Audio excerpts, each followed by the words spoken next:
This is a conversation with Maxi Frini, a talented audio engineer that I discovered on Upwork. Maxi travels the world while making a full-time living on Upwork and doing remote audio production. Maxi did something really important for me.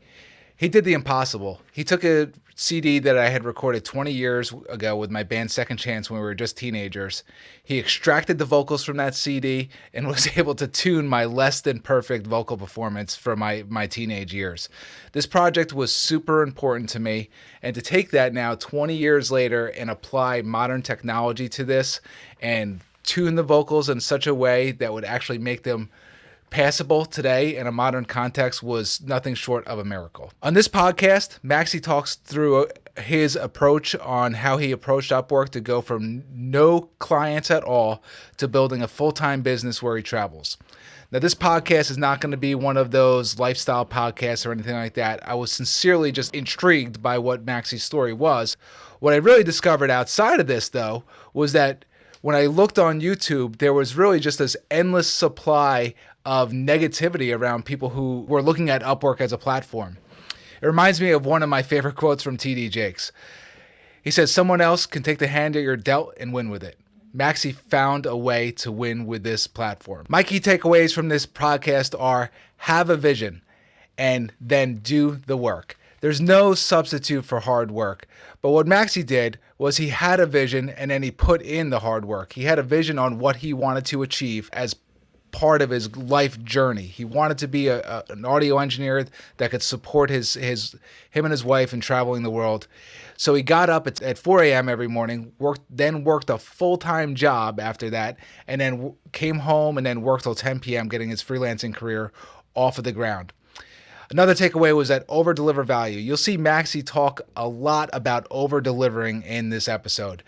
I know firsthand that I got way more value out of the work that Maxi did for me than I actually paid for as far as the transaction went. And if you can make every client feel like that, then you're going to win. Another takeaway is that from my time back when I used to do audio work myself, I got way into the gear.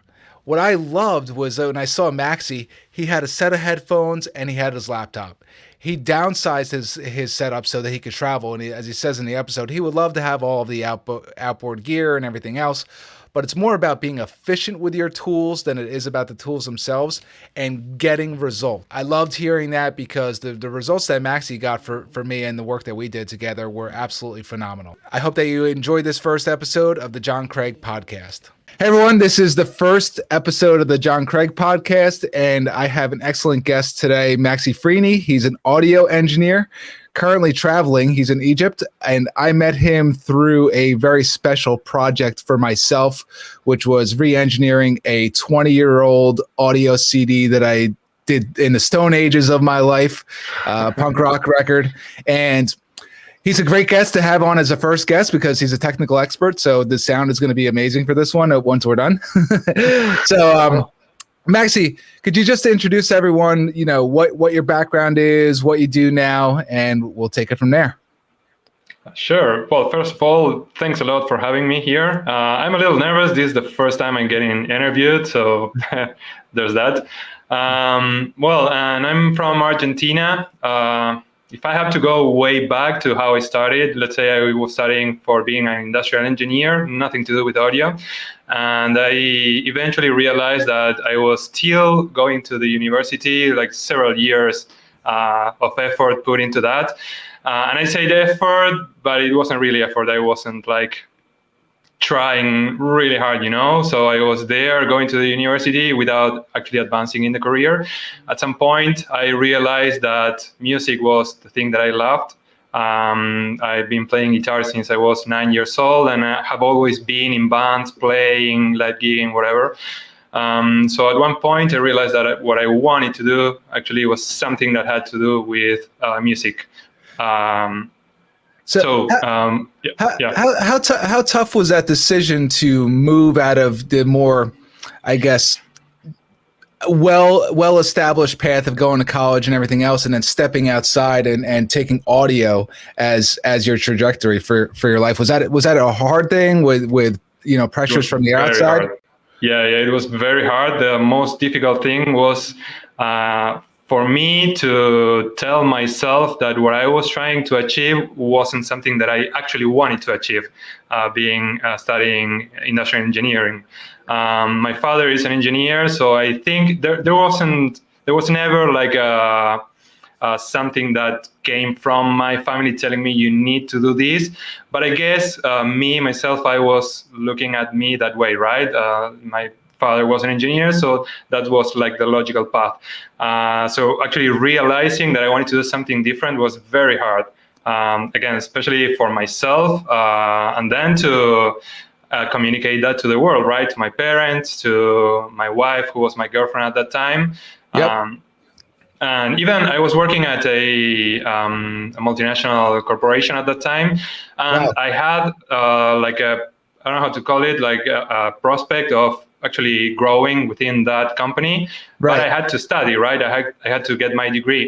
So even that, it was like, well, I can study something else, but I will be stuck here forever. So what am I going to do?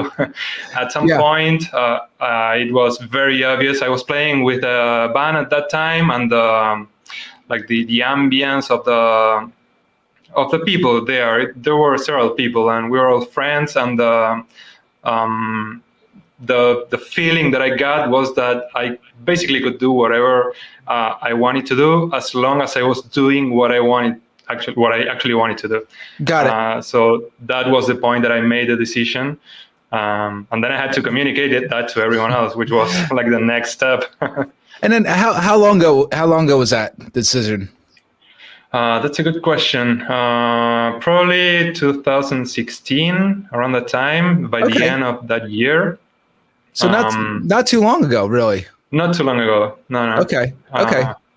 And just for our viewers, too, like Maxi did a re-engineering, which we'll talk about a little bit later, and it is phenomenal. So, and it Thank was you. actually doing something that was technically impossible just a few years ago. Like when you made that decision, what we did with my old CD was technically impossible back then. We'll talk about that a little bit later. But what was it about music that really got you? Was it that community? Was it something that you felt gifted in because you're a talented audio engineer? So was it that Thank you you. knew that you had something in you that Um, a talent?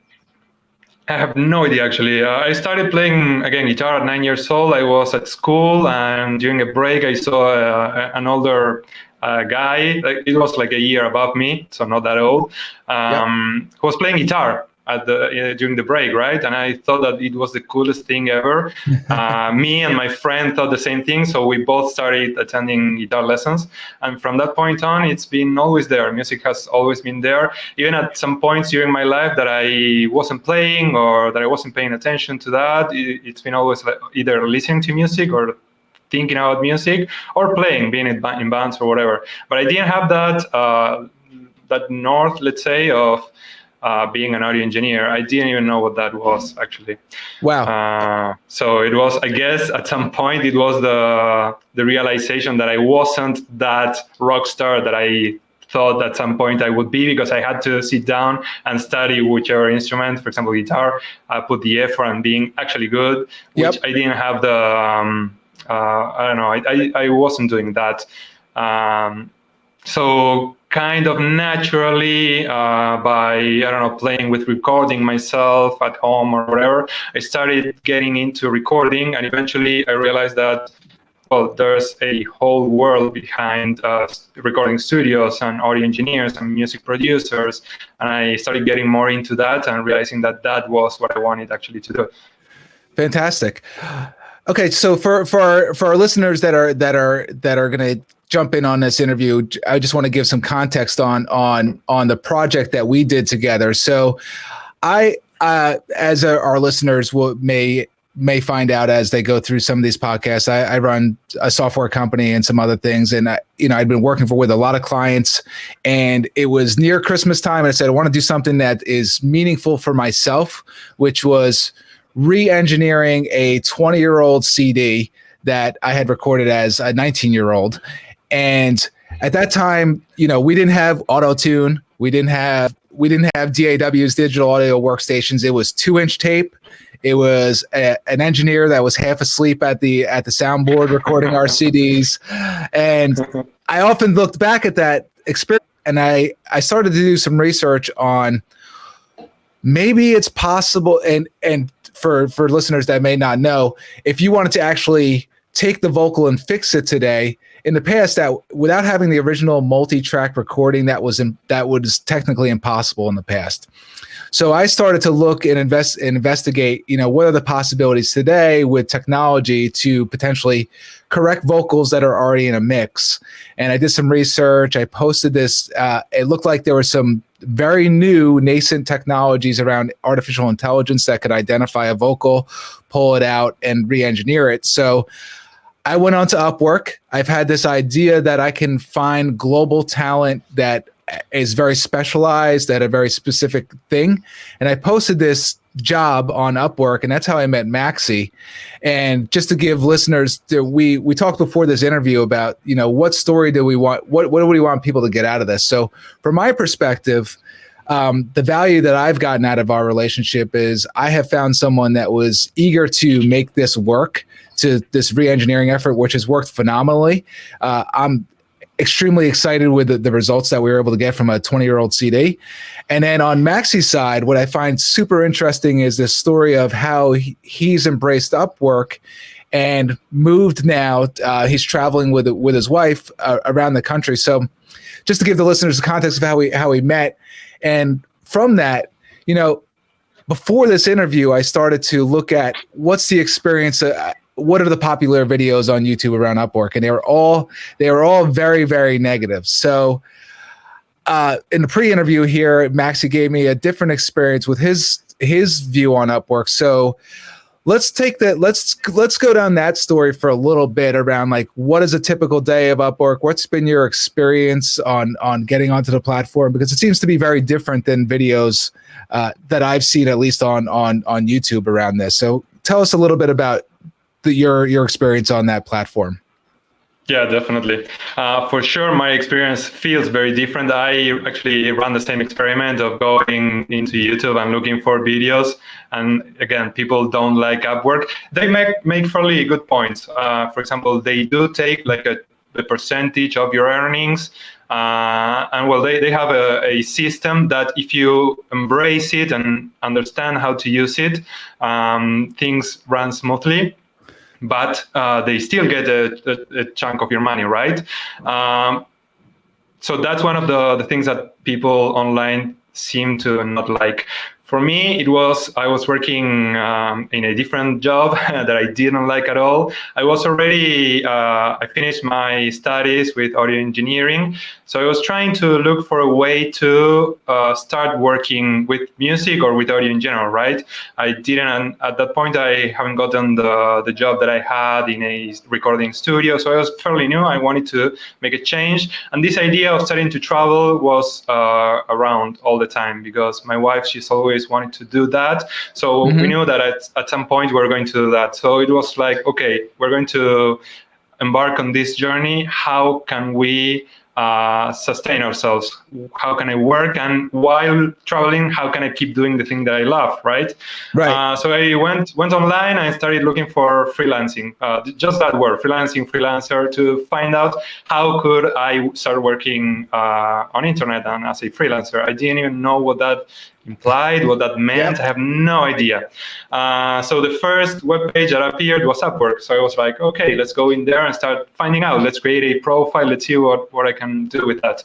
At that point, I haven't gotten on YouTube to look for videos because probably I wouldn't have done that by looking at the videos that are out there. Right. But yeah, I created a profile. I started sending proposals. Again, they have a system that you need to understand how that works in order to actually make your freelancer career within that platform work, because if not, probably no one's going to notice you. And the worst part always is starting, because it's like you have this rating system. Of course, you need to every time you finish a job, your client gives you stars and they leave feedback, whatever. Yep. So at the beginning is like a leap of faith for the client that is going to hire you, because you have no references, you have no past jobs, whatever. I did have some past jobs that I have done, but not within the Upwork platform, so you can showcase that. But still, it's very difficult. So it took about probably a month or two till I landed my first gig. It was actually podcast editing. And after that, it just kept on growing. That's great. And tell us a little bit about that first job. You know, what were the dynamics? What was going on through your head in that first job? Because that seems like a critical step in your journey on that platform. Tell us a little bit about that. It is quite critical job. Because if you let's say if you get a client that either is a bad client, which there are some bad clients, or if you don't do a good enough work, people are not going to rate you with 5 stars or whatever, right? Or probably they're going to get mad and leave bad ratings. So if you start with a left foot, you're going to be in trouble. Fortunately, myself, I started with the right foot with this job that wasn't paying very good. So I was editing podcast episodes. It wasn't even at least for me, like an interesting podcast. It was financial advice, and I wasn't into that. But still, I wanted to start getting mileage, right, and understand how to work as a freelancer and get good ratings. So I gave my 110%. Always trying to. We were discussing this the other day. I think always trying to over deliver, right? So probably promising to deliver the episode in 2 days, but having it done in 1 day. Things like that, right? To make the customer or the client feel like they are getting more value than they are paying for. At least that was my mindset at the beginning of my journey as a freelancer. And that seems, you know, for our listeners, Maxi, I told him on the pre-interview that I think he charges too little right now. Now, pricing strategy is probably going to be a very big topic on a lot of my podcasts. A lot of the people that I have lined up are, I actually have some people lined up that they focus just on pricing, for example. So, you know, I said to Maxi on the pre-interview, you undercharge. Now, that may not be true. I definitely feel, though, and I say that because, you know, it may cut out certain clientele, but however, there's no doubt that I've gotten way more value than the monetary sums that I've paid for our engagements together. Number one, not only because the work is so good, but for me personally, on a personal level, it took something that was very important in my journey, my own life. It's something I did when I was 20 years old, and took it and modernized it and made it contemporary and made it really something that I would be proud to look back on now. But even from a pricing perspective, and that's recent just for our viewers. So how is that over delivering mindset continued with you with the Upwork journey, and how important is that as you do those jobs? For me, I find that it's very important, always over-delivering. Sometimes, I'm not going to lie, sometimes I set a date and I run behind schedule because fortunately, I have a lot of work. So sometimes things happen, right? So I'm late on the deliveries, whatever. In those cases, I find that communicating is the best thing always. But this mindset of over-delivering is always on me. It's like my philosophy. And let me go back again just to give you a bigger picture of not why, but how my mindset is.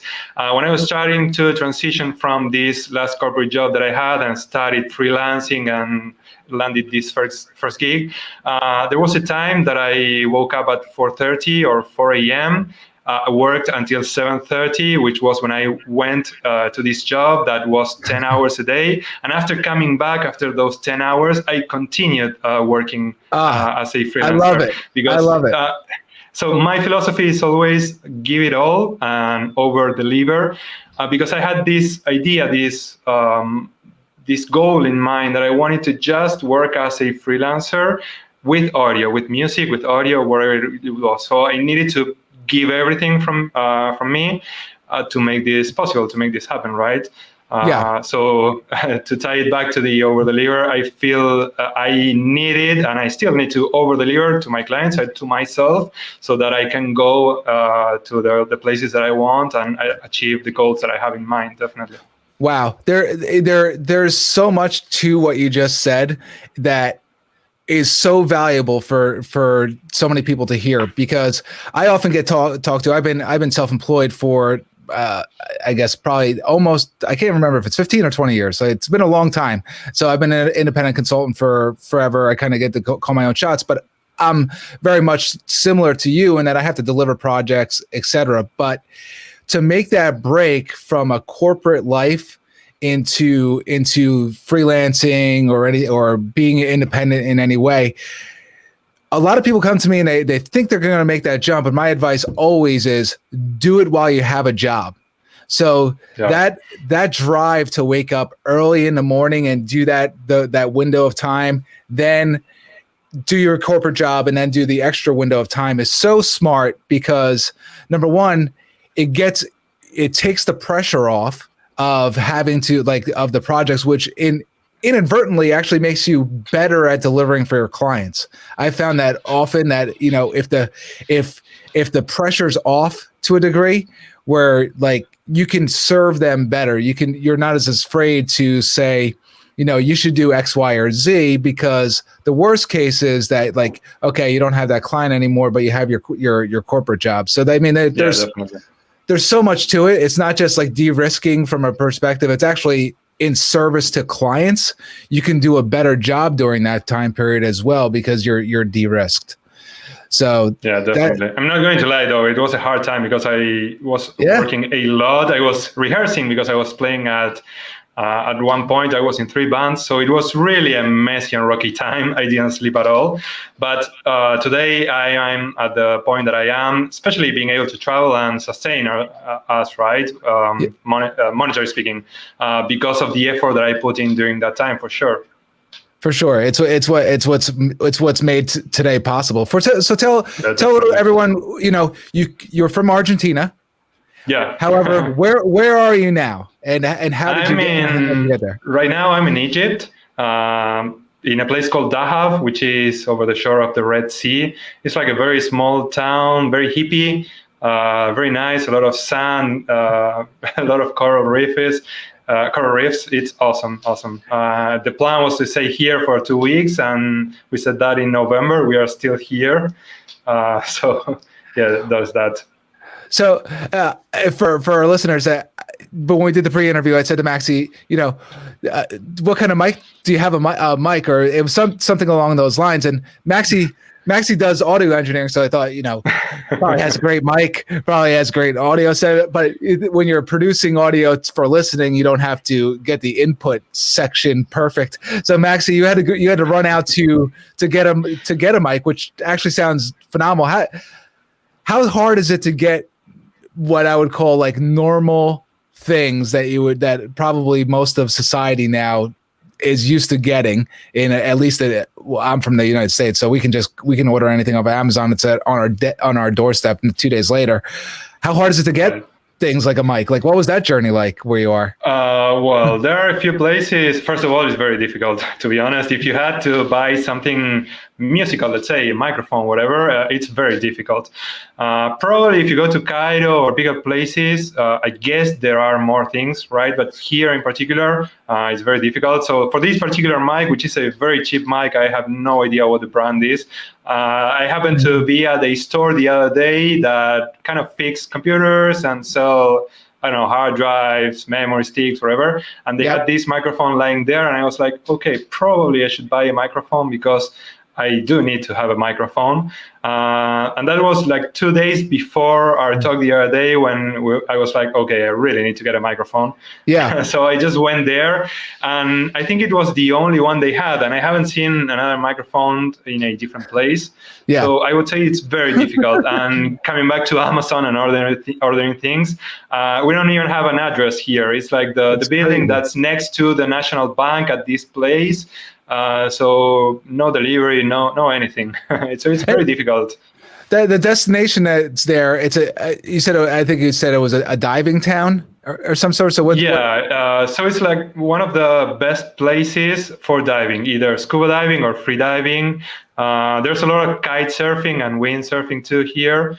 So mainly, diving. And there are some people every day you walk down the street. Of course, I don't know them because I'm not into that scene, right? But there are like world record holders walking down the street every day.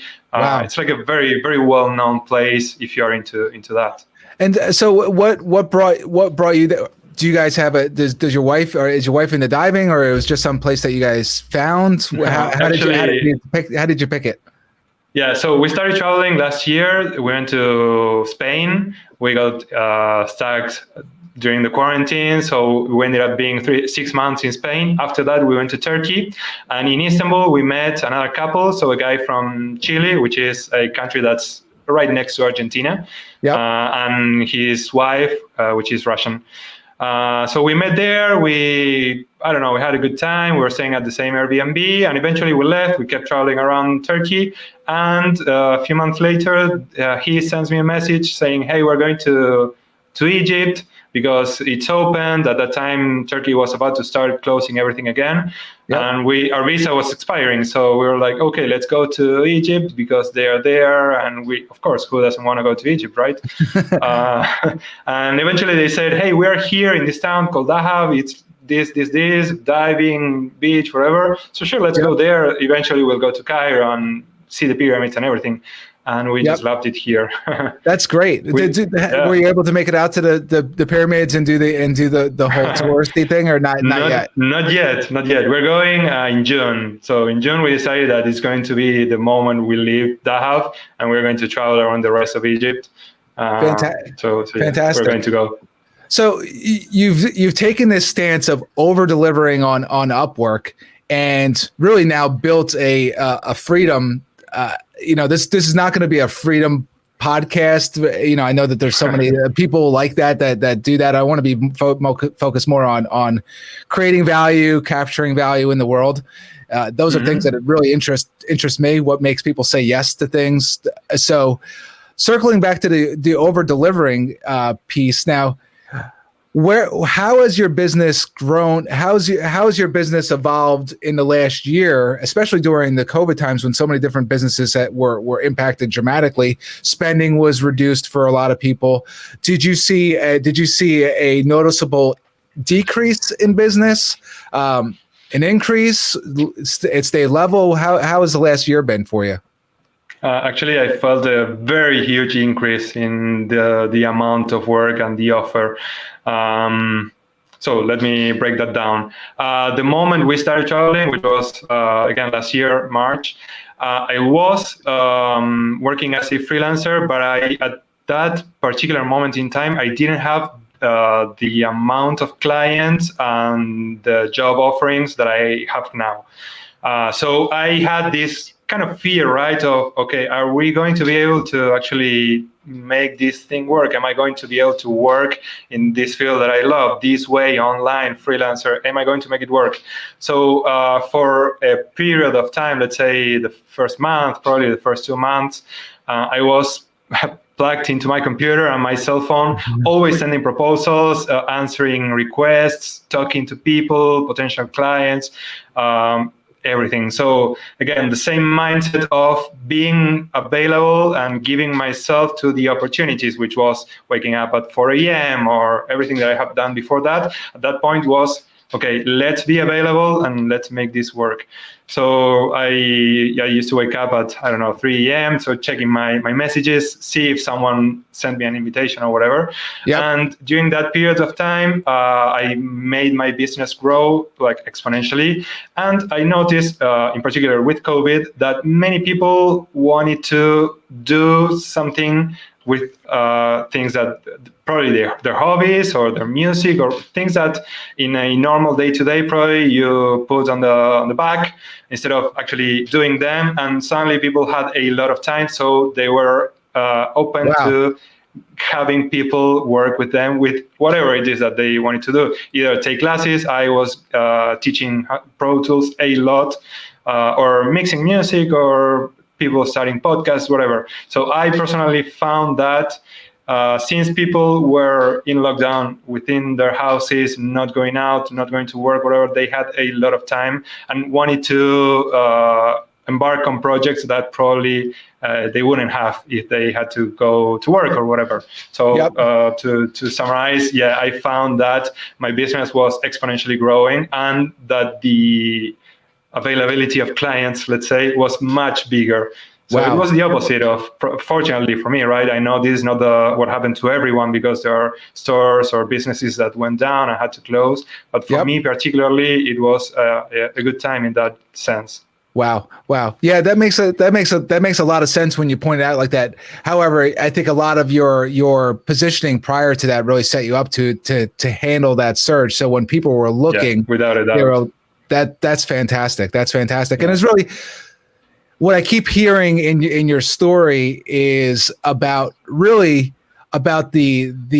grueling, do what it takes mentality that really serves, but it's so true. Like that, it takes that to actually get to a place where you have the freedom and the clients. Now, what came to mind is, the type of work that you're doing. How many? What's the like the stratification of customers that you serve? Is it mostly new customers? Is 50% of it? Is it mostly repeat customers? Is it half and half as far as the kind of work, or are you starting to get referrals now from customers? What's like kind of the breakdown of your customer base? Actually, is very wide. I have all of that. So usually, for example, people who work with me with their podcasts that I mix and edit and master everything, usually those are repeating clients, because of course they kind of sell with an editor that they like how they work or whatever, and they send me their episodes. So those are repeating clients. People who want to probably mix a song or maybe an EP or whatever, those tend to be like more specific projects, because once you're done with either the song or the EP, it's like, okay, they do their thing, right? Usually musicians don't record all the time and mix, so probably those are shorter projects. I do get referrals.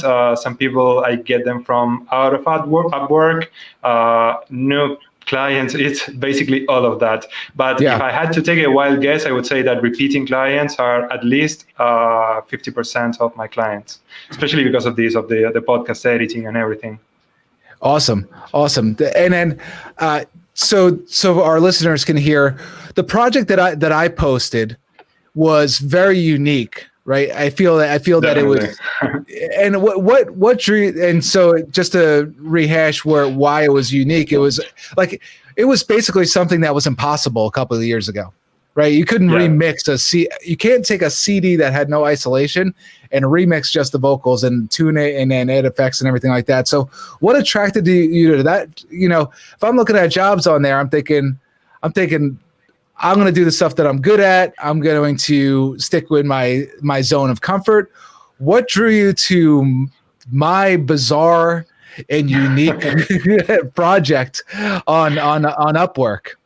Well, it was actually that it was very bizarre and unique. So I'm always trying to learn something new, right? Because I'm very passionate about audio.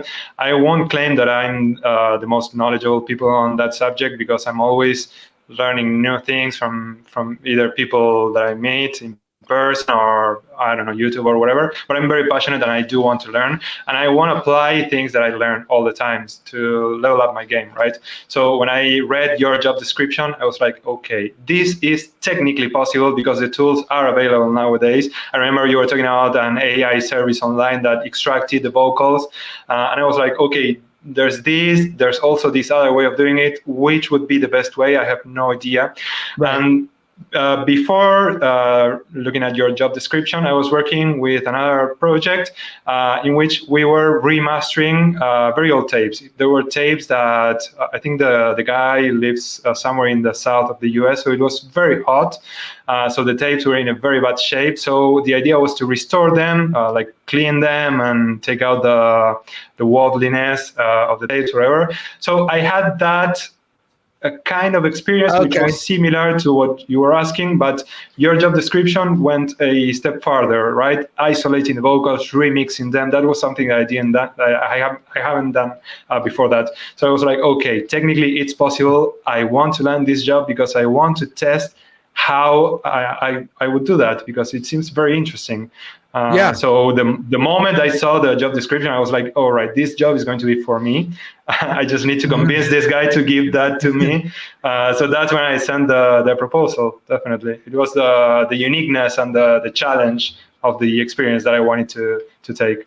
Fantastic. Yeah, the experience, the experience from my side was just going into it. We did not know what to expect. Right. So, I hope that came across in our communications, that it's cool. If this doesn't work, it's fine, whatever. Like, let's figure it out. But I loved your approach in that there was a couple competing techniques. Maxi would send me a few of the techniques and then give his advice on what he thinks, but he would ultimately leave it up to me to make the call on what I liked as a client. So there's so much to unpack in that, just from a client relationship standpoint. Like, give the client some options, go the extra mile. Like, it's not as if you just did one try and then supply it. You gave me 4 or 5 different approaches and then gave me those, and then gave me the ability to make a choice. Like, there's so much power in that I think that a lot of people can just learn from, there's a psychological piece to that, component to that, as far as dealing with people, and that giving people the ability to feel that they're in control is extremely powerful.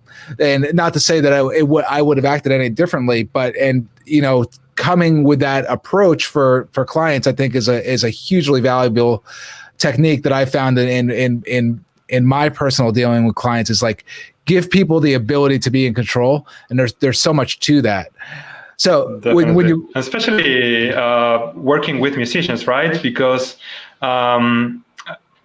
from my experience working with musicians, either in big studios or small studios or in person, whatever, the musician is always in a very vulnerable place, right? Because they are expressing themselves in the end.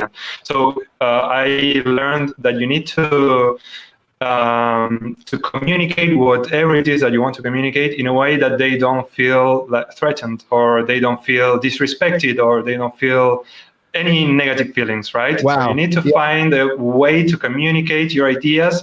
And sometimes the other person is receptive to that, and they will take on your advices. And sometimes they don't, or they won't, or they do have a strong enough vision that they already know what they want.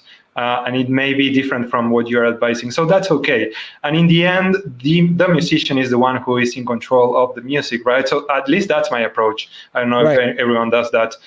So that's why, I wanted to give you my advice and the different options. But in the end, it was whatever it was that you wanted to do, because again, it was your music, your art. Yep. Yeah, that's that point that you made about being so vulnerable as a musician, because it's so close to them, and I think that's just, I think it's good advice in general. Now, maybe the music, it is a little bit more precious. I know that project that we did together meant so much to me, because it was a piece of art that I created 20 years ago. And that was probably more important to me than some business things that I was working on, although those were extremely important as well. But that vulnerability standpoint, I think is a really good mental model to think of, even in like, if you were to go that engineering route where you did the and you were dealing with clients on that side. I think it's still kind of a pervasive way to approach things, because even in those situations, people are vulnerable in that they need to make good decisions to continue their business. They don't want to get fired. Any number of things that they could have. So I think that's great advice that we could all take. I'm just taking Time check. We're doing good. How are you? Got about a couple more questions for you before. Sure, I do have the time. Yeah, no problem. Cool. All right. So, one of the things that I think is interesting about your approach to how you did it with is kind of your minimalism with how you've approached actually doing this work. So I have all of this audio gear from 20 years ago, and I always look back at that because after we recorded our first CD, I bought all this audio gear, and then I got so into the gear rather than making the music. So with that, what I was fascinated by in our pre-interview, you're not sitting in Egypt with $3,000 studio monitors, the best outboard gear that ever existed, 40-year-old analog compressors that only certain pro audio engineers have. Tell us about your approach to what you've done to doing mixing, which, by the way, I know the answers to some of this, and to our audience, like Maxi's mixes are brilliant. I have very expensive speakers here. I blast it. It sounds phenomenal. So what's kind of your minimalistic approach while you're traveling to actually the gear that you use and everything else? Well, the minimalistic approach that I have is, of course, influenced because of the fact that we are traveling, right? Because don't get me wrong, I would love to have this big studio with outboard gear and everything. Again, I was working at one of those studios, so I won't even go into the place of saying, no, you can use plugins and you don't need outboard gear. That's not true. And not to say that plugins are bad, they are completely different things, right? You should approach whatever it is that you're doing with the tools that you have available, with the vision that you have at the moment. So right now, for example, my tools available are my laptop. I have a few pair of headphones, my audio interface, this microphone right now, and this is everything that I have. So I need to make it work with the things that I have at the moment. And I would love to have more things, but I need to keep traveling, right? And the things that I already have, they are quite heavy. And when you have to walk a few kilometers because you need to go to take the airplane or whatever, right, it really adds up to your back. So I need to keep things at the minimum possible. And in the end, of course, I guess if I had like very high-end speakers in a wall-treated room, I would be able to deliver even more because I would, of course, be able to hear more with more detail. But right now, I don't have that's not the place where I'm going right now. Because again, I'm making traveling my lifestyle and this minimal setup my lifestyle. So I have to make it work with the things that I have. And most people will tell you that it's not about the gear that you have, but how you use that gear, meaning you already know how those speakers sound. They may be expensive or not, but you already know how they sound. So in the end, it's that, right?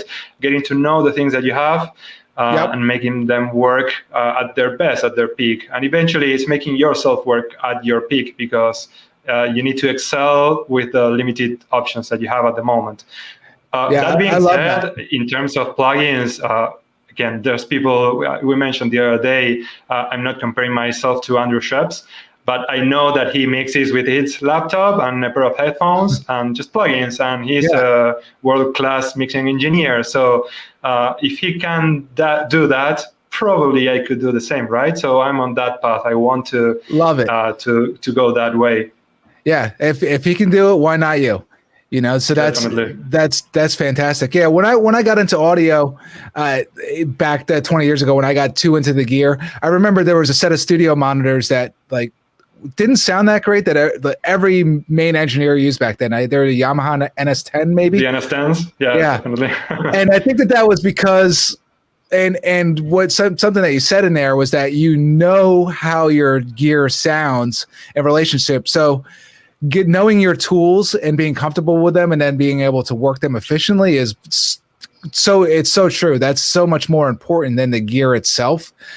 So that's fantastic advice for everybody. So I'm just going to cap this off with, because if this goes up on YouTube, I might push, we'll go onto YouTube. I'm thinking about your Upwork piece would probably be the most attractive. And really it's a very contrarian view compared to what other people have posted about Upwork. So I think that's going to be possibly a hook that some people would see this. So, to our listeners, what I hear about this is you spent time over delivering, and you really hustled while you were, and even while you had your other job, you were doing freelance work. So that's a big takeaway. And then the results are you're now able to, you have more work than you can handle. You're traveling, you're able to sustain your lifestyle. So, what more could somebody want that's looking into this? I mean, that's fantastic from a results standpoint. So one of the things that I want to get to on my podcast and show is really this exchange of value. And I know I've talked about this a few times, but I'm so fascinated by it. So if we look at this like two-sided value equation where I'm the customer and you're the service provider on this side, you're receiving economic value where you can maintain your lifestyle and everything else, right? And then from my side, that over delivering aspect and everything else, and my access to world-class talent that's sitting in a place that has no address whatsoever in a diving town, to access your talent right online. I mean, that two-sided value equation is phenomenal when it works out in these situations. So, Maxi, thank you so much for being my first guest, the guinea pig for this. Hopefully the audio is going to sound great on this. And anything else that you want to tell anybody before we check off for this one? Oh, I didn't think of anything, actually. I don't know. Just I'm really happy. Again, this is my first time being interviewed. So thank you for the space and for this lovely talk. You actually give me some perspective on things that I've done or that I could possibly do differently just by having this talk. So thank you for that. And to the listeners, I don't want to make the idea of traveling and working online to sound glamorous, because in a way it is kind of glamorous, right? But you need to know that you need to put the effort. The way that I see it is that I'm continually trying to put the effort to make this work, and it is possible to make it work. So I don't know, if you, instead of giving advice to the listeners, I feel it like giving advice to myself, to my younger self. Just keep pushing and going to the place that you know you should go, and eventually it will work. So probably just that. Fantastic. Eventually it'll work. You gotta keep that faith to make it happen. So Maxi, thank you so much for your time on this.